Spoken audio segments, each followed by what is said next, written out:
lang, aral pa.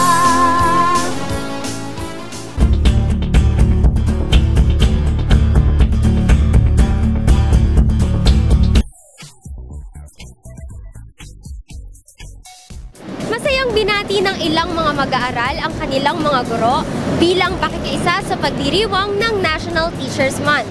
Ngayong buwan ng Setyembre ay opisyal na ipinagdiriwang ang National Teachers Month. Ito ay ayon sa Presidential Proclamation 242 na nilagdaan ni Pangulong Benigno Aquino III, kung saan nakasaad na ang pagdiriwang ng National Teachers Month ay gaganapin mula ika-5 ng Setyembre hanggang ika-5 ng Oktubre kada taon.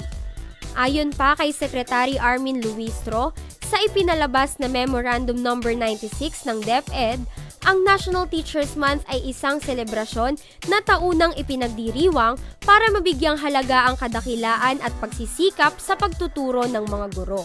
Ngayon na teacher na ako, syempre I'm very honored na merong celebration na ganun.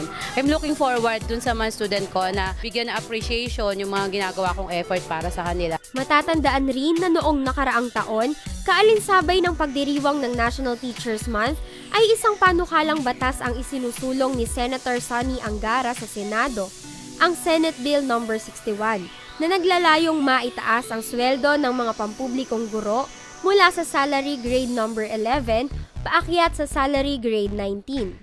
Mula sa mahigit 18,000 pesos ay aabot na ito sa mahigit 35,000 pesos kada buwan. Samantala, isang limited commemorative stamp naman na ang tema ay Salamat po Teacher ang ginawa ng Philippine Postal Corporation, Metro Bank Foundation at Department of Education kaugnay sa pagdiriwang ng National Teachers Month.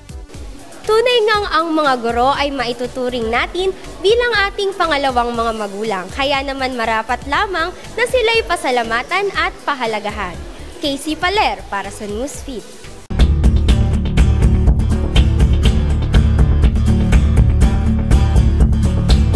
Classroom, sige lang, aral pa.